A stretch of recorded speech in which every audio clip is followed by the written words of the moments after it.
think we're good. Can you see my PowerPoint? Oh, the PowerPoint that just disappeared. There we go.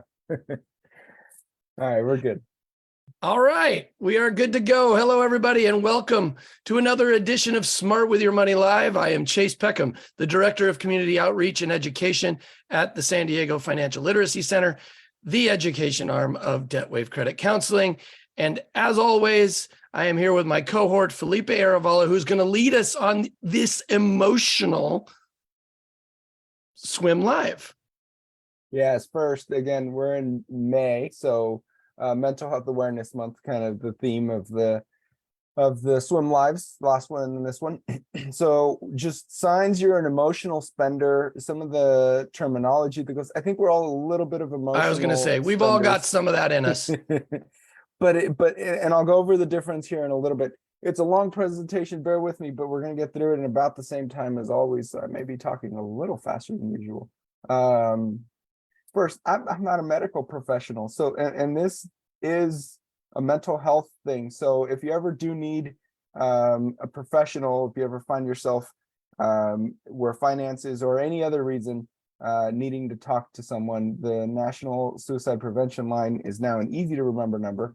But there's also organizations online. If you're not at that point, but you just realize that spending is a problem, you definitely want to talk to a medical professional, when it comes to this. So what is emotional spending? First, we're all a little emotional spenders, and so many things that we spend money on is an emotional thing. So it's when someone spends money in a period of heightened emotions. It could be positive emotions or negative emotions. It could be celebrate, let's go out to eat. Celebrate, let's go and buy something. Or I'm not feeling very good, I'm going to go buy myself something. So it's a whole bunch of different things. It is considered frivolous spending, but there's a point at which that emotional spending can turn and lead into compulsive spending, which is now considered an addiction. Right. And that's where it really turns from financial nuisance to a problem that can really spiral and get out of control. So we're all a little emotional spenders, but we got to catch ourselves before we allow it to become into a more compulsive spending. So what is compulsive spending? I'm not going to read the whole thing. You can find this definition on Psychology Today, but compulsive spending is sometimes called compulsive buying disorder, or that word that I can't pronounce, is spending far beyond what is necessary. Though it often causes financial harm, people of means sometimes can go into compulsive spending without suffering serious financial disaster. So it varies. Some people can afford to be a little bit more of a compulsive spender, but it usually overburdens everyone, even people who have large financial means. So first, I'm going to cover the different types of shopping addicts. And then I'm going to cover what you could do to break the cycle and avoid your emotional spending turning into compulsive spending. Little tips that I think we can all use. First, the different types of shopping addicts. I was looking for a gift for this, and all I found is ways to market to shoppers.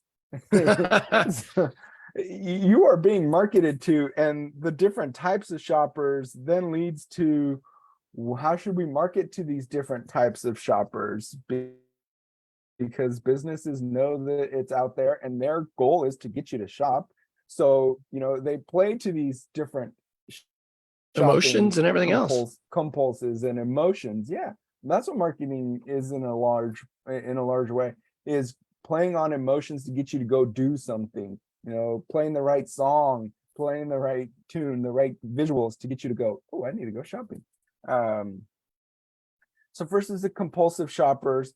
The quote I found interesting was, when the going gets tough, the tough go shopping. I found it, you can get on mugs, shirts, all kinds of different things. Tote bag, which I thought was funny because you can bring it shopping. But these shoppers will distract from feelings. So if they're having any kind of feeling and they're looking to distract from it, then they go and they make these compulsive buying and just go out shopping. It has a rough week. I'm gonna go do some retail therapy. There's a reason it's retail therapy. Then we have the trophy shoppers.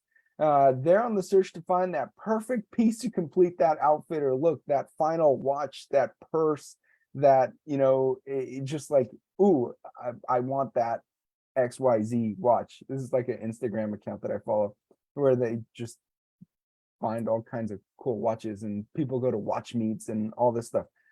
If you start seeing that on social media and all of a sudden I like watches, I used to collect watches, I could see myself, if I'm not paying attention, getting drawn back into, well, I want to buy a watch and go to a watch meet and show it off with, whoever's there.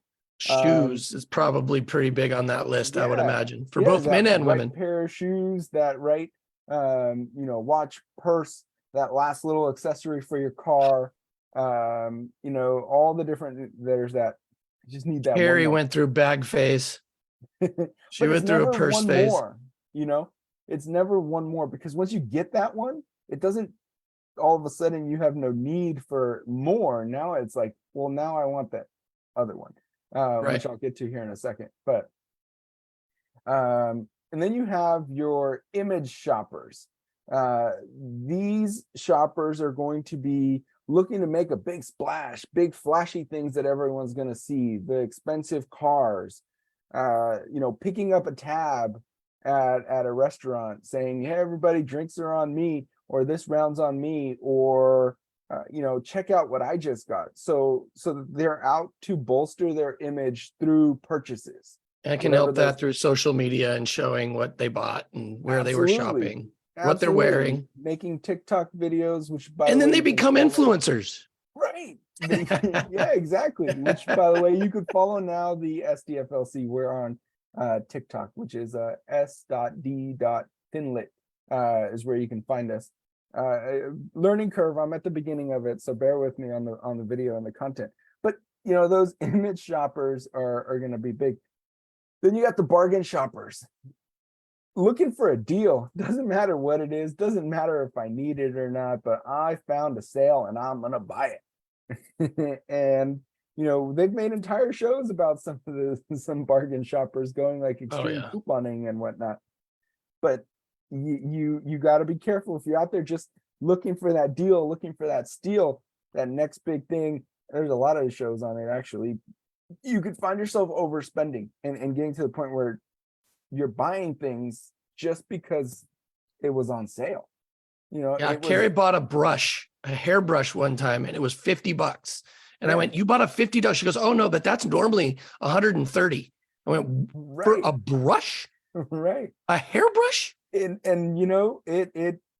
it's still a hairbrush. But you get the deal. Oh God. Sometimes I gotta find the little audio clip, but someone was saying, like, it was like a more of a joking monologue where it's like, but I made, in this case, I made $80 by buying the brush on sale. It doesn't add up. Doesn't add up. The math just doesn't. Then you have codependent shoppers, shopping to fit in, shopping to gain love and approval. And that's really not the relationship you want to be in, whether it's a romantic relationship or a friendship or anything like that. But these shoppers shop to fit in and to get approval from others. And it doesn't, it's a big one too for younger people, but it's not like especially teenagers. Yeah, right. It's not like it runs out though. It continues to happen to adults. Then we have the bulimic shopper. Now, these shoppers buy things and then return them. They get that rush of, yes, I've made my purchase, and I'm just going to take it back. Which of all of them, I would argue this one's probably the one financially that if you're really good about returning stuff, can keep you out of trouble. Yes, someone asked if we were came in a little late, if we were sharing the deck. Absolutely. We have the video recordings after. Yes. So by the end of the day, you can find them on the DebtWave website, the DebtWave social medias, and YouTube. Yeah, this will all be reposted for sure. Yeah, so you'll have it by the end of the day. And then you have the belief, like, and these people may buy lots of stuff and then return it all, which could save your finances. I mean, I tell people, if you feel like you bought something and shouldn't have bought that. Go return it. Go return it real quick. You don't Bill, have to it's come up with a- embarrassing when the UPS store locally here knows me by name because I have all these boxes that I'm returning to Amazon that my wife would buy all these things and return them all. Yeah. She'd buy 6 outfits, try them on, don't like them, back. It's like, Yeah. really? Again? The good thing is though, as long as you know the return policies, you can get away without spending a whole bunch of extra money. I found this little meme. It was funny. The person returned the Lego set because they didn't know Lego came in pieces. That's a creative one. I'll That's give them that. interesting. You got the collection shoppers, and you mentioned shoes, but you got shoes, watches, purses. You can collect anything. Cars if you have a lot of extra money. But just needing that every version of the thing. You might collect Target sweaters, I don't know, whatever it is you like collecting. And just needing multiples of everything. So, do you really need that other pair of Jordans? Do you really need that other purse? Do you really need it in that other color, that sweater?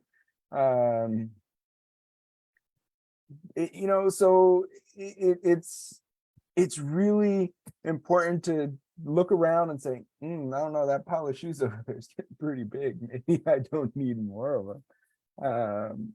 So it's definitely, and we have a comment here. It's interesting because I think I'm codependent shopper. I try to please my partner by not measuring the price of something. Yes, that would make her happy, but it usually leaves me with a big hurt. Absolutely. I think and I think it, Especially relationship wise, that is not uncommon at all. and I think it's a situation where we can all be a little bit of each of these, and it's important just to catch it before it goes from a little bit of a nuisance, like that might mess up my finances too. This is definitely messing up my Right. I mean, you can look at it a couple different ways, right? You're looking at like, I don't put a price on our love, so I'm going to, reach out and buy this for you. But at the same time, you could argue that you're showing how much you love them by restraining and keeping the budget in order and not getting yourself in trouble. So there's a couple different ways of looking at it. And I really think it depends on, whether, again, it comes down to, if you want to buy something for your partner and do a super nice thing, that's something that you save for and try to do when you have the cash. Absolutely. So a few more little signs of danger before I switch to the positive on how to avoid it. If you shop to reward yourself, if you shop when you're feeling down, and some of these overlap with, if you're looking for that instant gratification, like cool, I bought it.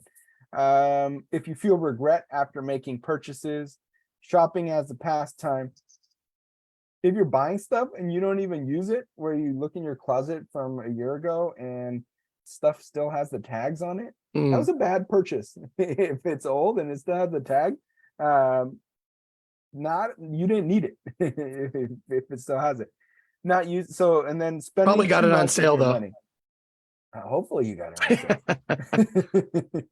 And then not spending too much of your money. If you end up spending, a large percentage of your funds on just purchases, that could be a situation where. So how do you make a change? I got some tips here on how to make a change. If you notice that you fit into some of these categories, and by the way, we all fit in some of these categories. Absolutely. Well, I think we all continue to fit into multiple of these categories. Even if you do a little work, money is emotional. Absolutely. There's no hiding that. So, but it's, do I say, oh man, I'm going to reward myself and go buy a Starbucks?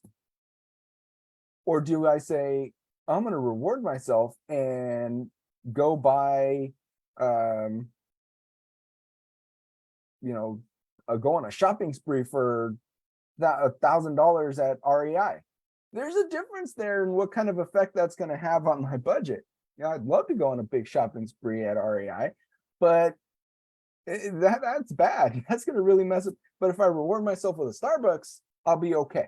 So it all has to do with your financial situation at that point in time and how you reward yourself. You maybe you reward yourself by buying a really nice bag of coffee that you're going to make at home that now you've actually saved some money, so Right. it has I was going that's what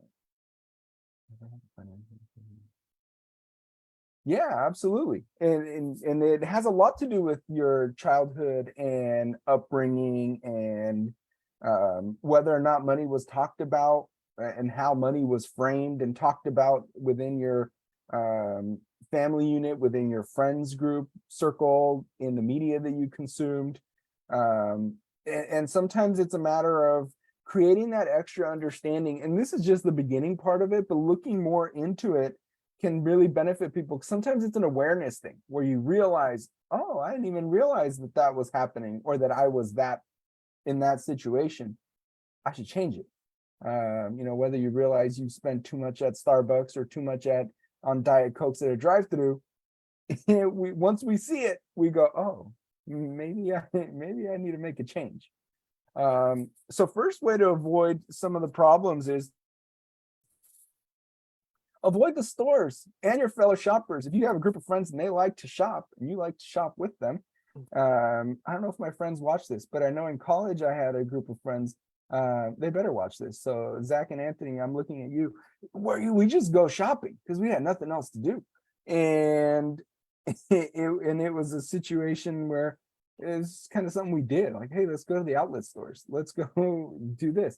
But if you avoid that shopping scenario altogether, we could have gone to the beach instead, and there's no stores there. Well, there are stores there, but there aren't as many stores there, right? So avoid the stores, avoid the fellow shoppers, and just avoid the temptation of going out and spending. Obviously, we all need to go buy something eventually, right?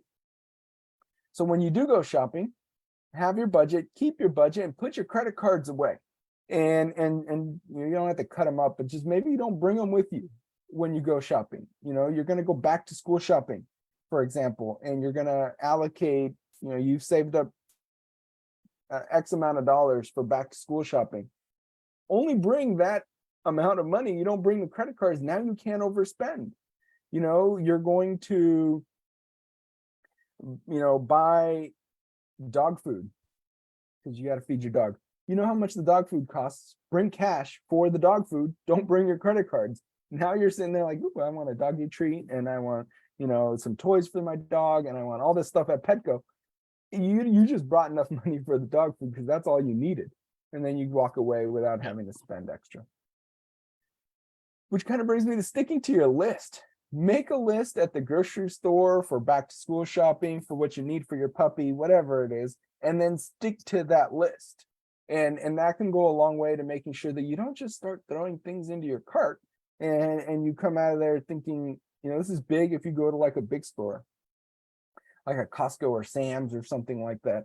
And you start walking around, you're in there for a rotisserie chicken. You come out $300 later with a shopping cart full of stuff. And this is never more important than to share. If you have children, share it with your children too. They need to make lists. Back to school shopping. What is it that you actually need? Because if they go walking through Target with you, there's going to be a lot of things they think they actually need that will just end up on the floor in their bedroom.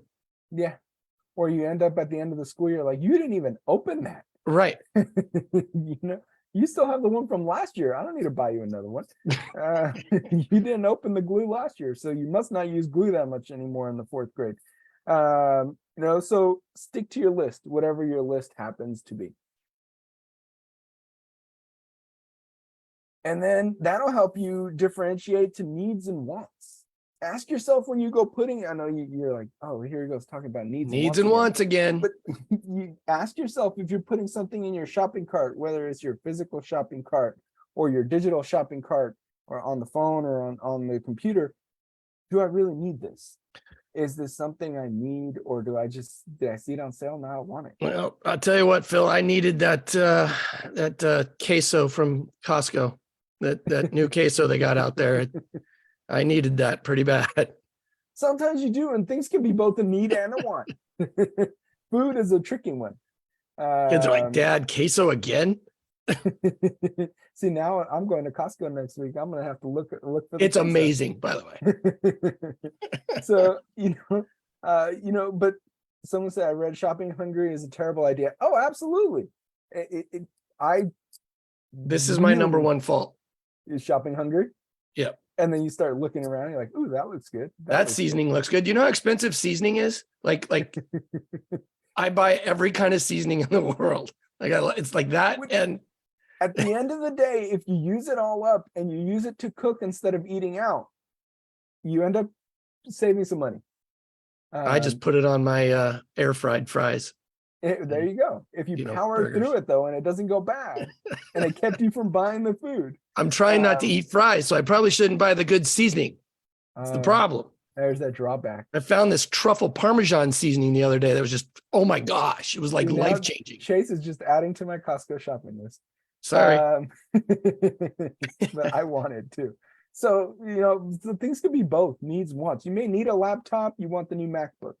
You may need a car, you want that newer car with more features, and you really want to just kind of differentiate. Sleep on it. Best move you can do. Something, sleep on it. And then maybe maybe you think about it and you think better of it. Okay, maybe I didn't need that, whatever that happens to be. It's the same exact thing when you're going to bed, when you're having an argument with your partner or your spouse or whatever it might be. Relax. It's not as big a deal as you think it is, right? Yeah. Sleep on it. That deal will be there tomorrow. Except for the hiking sticks I impulse bought a couple weeks ago because the sale was. You bought hiking sticks? Oh, absolutely. That's you geek. I only had 3. I needed 4 because there's 4 of us. Yes, hiking is a problem of mine. You got a budget for everything. So I'll bring them for the next swim life. They're in my garage. So please bring them to show and tell. I will. These nice neon blue ones this time. And you can big one. This one's what got me to buy the darn hiking sticks. Unsubscribe from those emails because it was last chance to get your deals, end of season deals. Surprisingly, there's another sale now, which I've stayed away from. Our next one we do like this, we're gonna have a meme of you with your hiking sticks. Oh yeah, my kids love it though. If it gets them outdoors, so unsubscribe from those emails, those push notifications, those text message alerts, where it's like, hey, we got a sale going on. Well, that's lovely. Thank you for, tempting me to go buy something. Yep. I apologize. No notifications. No notifications. I get them from apps. There's a couple apps that I have from stores. Yep. Peloton gets me a lot. For me, it's, Target, sometimes Home Depot gets me. Like, I am gonna need light bulbs, and you have a sale on light bulbs. So unsubscribe from those. I only say that because I do need light bulbs. I do too.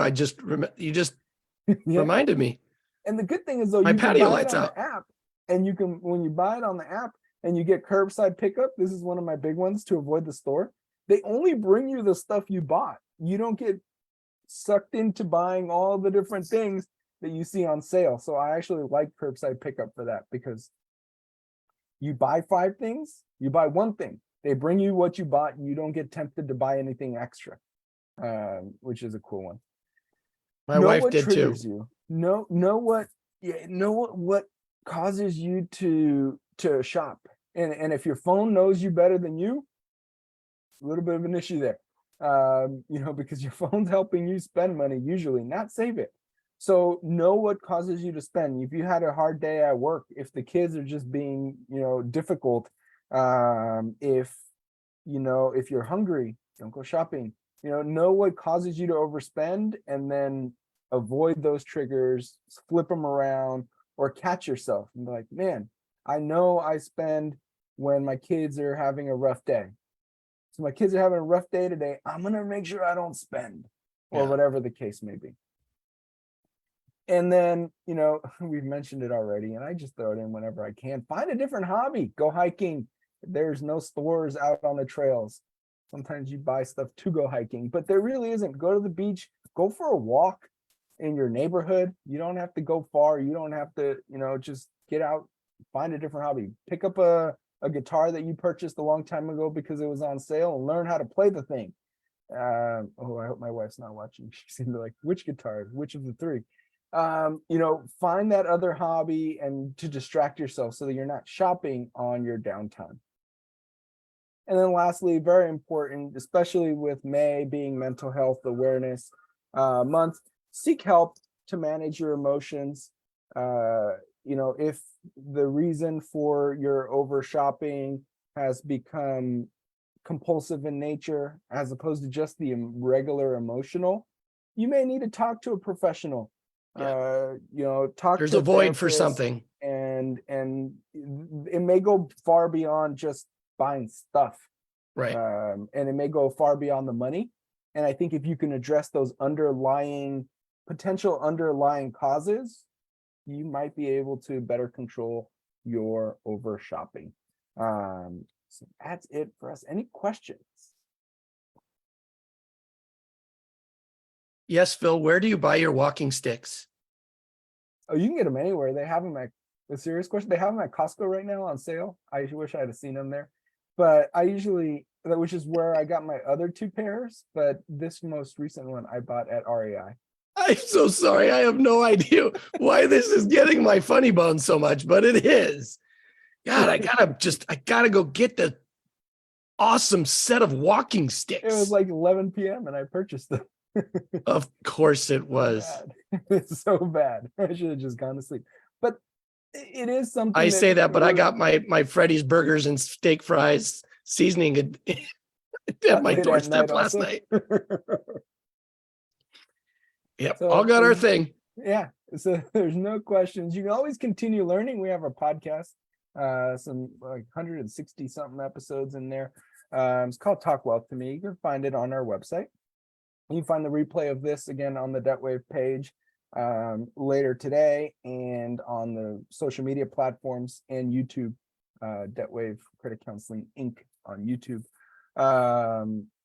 And you can join us for the next episode, LGBTQ plus financial tips. And that'll be on June 7th as we transition from Mental Health Awareness Month into Pride Month. And yeah, you can find our full list of upcoming Smart With Your Money lives. I think we have a full list through the end of the year. You can find that on Eventbrite. Thanks everybody for joining us. Appreciate everybody who had the questions, and you know, I hope it was beneficial. Hopefully you're able to spot the financial spending and the emotional spending and catch it before it becomes a problem. Thank you, everybody. Have a good one. You want to watch as many of them as possible? Absolutely. Well, you know, thank you. We have our whole back library as well, on YouTube and on our website. And I think we should mention right before we go to that Talk Wealth to Me is going through a rebrand. We are coming back. It's going to be back better than ever. I'm super excited about it. And so just look out for that. Let me ask a question. Yeah. Do you guys have a YouTube channel for that?